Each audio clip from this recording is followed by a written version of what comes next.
Well, good morning, everybody. Happy Wednesday. I just came back from the mountain last night. It was like midnight. I just wanted to share with you guys a little bit about what I came down with. I usually go up the mountain in order to get closer with Jesus. It's on my own. It's in the cover of night, so not really a lot of people, and it's extremely peaceful, especially up there, just anywhere in nature where there's not a lot of man-made noise. I usually do that every once in a while. I think the number one thing that first caught my eye was how red the moon was. The moon was extremely red. I don't know if it was like a lunar eclipse or something like that, but at this point in time, with prophecies being revealed and then reading about the signs and then reading about revelations, it's not really as surprising, that kind of thing. I think there was like this parable in the Bible where Jesus was talking about a fig tree giving the appearance that fruit was about to be bared, and the signs before those fruit being produced would be the leaves. The same applies here with the prophecies that he's giving of the end times. I was looking at that red moon, I was just like, yeah, sounds about right.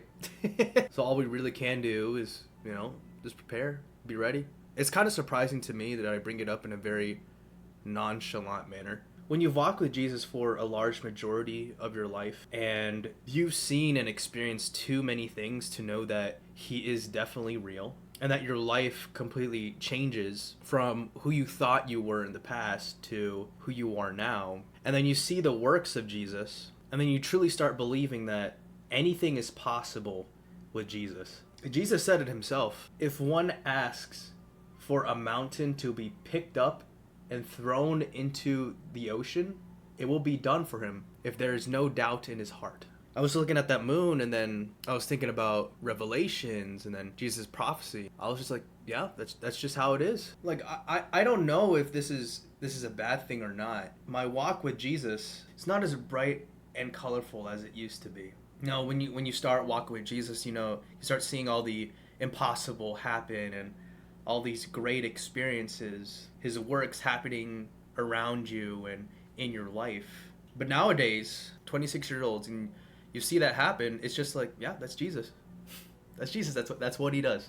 And even in just spreading the gospel, and even in just talking about Jesus, it's at the point where it's just, that's the truth. That's what it is. No more than that. There are some people that come across that have recently turned to Jesus and to seeing Jesus' works in their life and to pray for them. It is beautiful to see. But I don't know if it's a bad thing or not, but it's come to a point in my life that when you see the Holy Spirit at work, when you see Jesus at work, when you see his sign, when the unexplainable happens, or when anything happens and you know that it's God, you know that it's Jesus, it just doesn't come as a, kind of surprise anymore. It's just like, yeah, that's Jesus. Yeah, Jesus is over there. Yeah, Jesus is at work in that person's life. It's like faith is just seared into the heart, and that the belief has come to the point that anything is possible. Anything written in the scriptures is possible. And at least just personally, it just doesn't come as a surprise anymore. That's who Jesus is. I think another thing that I was coming down the mountain with, we were thinking about, all these Christian content creators out there. I don't want to be like them. Of course, there's the algorithm masters out there who are just like, don't reinvent the wheel, just follow the format of other people. But I said it at the very first testimony video, is I don't want to be like them. Sure, in the sense of spreading the gospel and talking about Jesus. But there was this message that I think I said in one of the past videos, and it was, you will have an opportunity in your life to put your life down as testimony to God's works. If I'm going to be honest with you guys, there's a lot of life experiences and events that I've went through and that I've seen that is indeed a testimony of God's works, both in my life and the lives of others around me that I've just watched and observed. It was like, why not? Why not just share your life experience, share your testimony? And in terms of my life, it gets into very sensitive topics too. Homosexuality being one of them. That topic is extremely sensitive, but honestly, I'm not afraid to talk about it and to give my testimony towards how Jesus saved me from that lifestyle. Money's a big thing. Money is also a huge issue because there's a lot of people that's looking to money more than they're looking to Jesus. For the gym goers out there idolizing the body, I'm also a veteran from the military. I can tell you what I saw over there, how Jesus was with me ever since I was a kid. And as a kid and growing up, I didn't really have that life of neighborhood friends, school friends, hanging out with people after school or, outside of school, programs, that kind of thing. Really, I would find myself alone. And especially in high school, when some of us do have the blessing and privilege to drive a car, there were times where it would be so heavy for me that I had to drive myself to church and just bawl my eyes out, to go by the pier to just talk to Jesus. And there were so many moments where I was just alone throughout my whole childhood and teenage years and even young adulthood years approaching college. But all I really had was Jesus. I'd say even going into the military. It wasn't until like the end times of the military where things started to kind of change, where loneliness was being replaced by love. But that was more so when during the military where I turned, 23, 24. Regardless, there was a long period of loneliness. Throughout all that time, Jesus was with me and I was holding on to Jesus. The faith that I had in him, was it an incline, a steady incline? No, absolutely not. It was a lot of ups and downs. But when you look back at the ups and downs, you realize that they are clearly needed in order to get you closer to God, to get you closer to believing in Jesus, to get you to the point that whatever happens in your life, God will take care of you. To truly believe the words, seek first the kingdom of God and his righteousness, and all these things shall be added unto you. To answer the question, how can faith alone provide for all the needs of our life? For the longest time, I was trying to find an earthly answer. The answer is to have the confidence in your faith in Jesus Christ, to have confidence in your faith in God, that anything is possible with him. First is surrender everything to Jesus. Surrender your plans, surrender your thoughts, what you think is best for you. Because at the end of the day, you don't know what's best for you.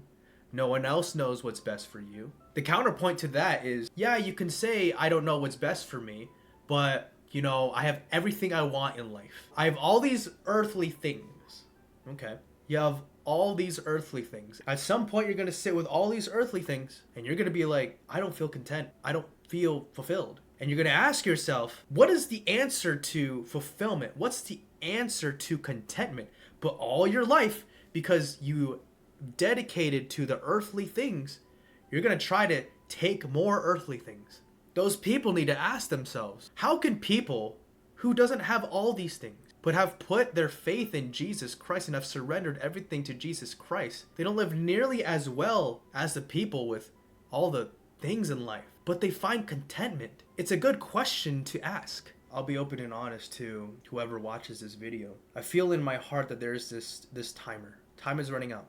And because this is extremely personal, I think this timer is probably for me, not for anyone else. Initially, this timer was probably meant to spring desperation and to start impulsively acting on things. But I saw that and I was like, if I'm acting out of impulse, then it's wrong. If I'm acting out of desperation, it's wrong. Instead of scurrying to fix the problem as fast as I can, run to God first. Run to Jesus with the issue first. Whenever I'm sharing these messages, Jesus is also listening. I don't understand this timer, but what I do understand is the mission. The mission stays the same. Follow Jesus, keep him close, learn from his wisdom, and incorporate it into our lives. And finally, spread it. Spread his words, spread his wisdom. That's all I know. And if that's all there is to it, then, cool. And whatever this timer is, it's not going to stop me. 26 years old, don't know where Jesus is going to take me, but it's written though, do not be anxious about your life, for which one of you by being anxious could add a single hour to your span of life. So really, even with that timer, it's not a reason to be anxious, because anxiety will lead to making those impulsive decisions and then start panicking and then choosing your plan that makes logical sense over God's plan for you, God's will. I'll be honest, I hold on to the Sermon on the Mount, the words in the Sermon on the Mount, extremely closely, because it was that sermon that literally cleared out all the problems to my life. And afterwards, it was just build your faith and trust in these words as much as possible, to the point where your logical mind will call you crazy, but in your heart, you know the truth. As for today, I think that's going to wrap it up. for today's message. There's definitely much more to come, for as long as the Lord keeps waking me up, for as long as the Lord gives me the opportunity to share experiences, to share lessons, to share perspectives. I pray that you guys have a good day today. Keep Jesus close, stay safe out there, and God bless you.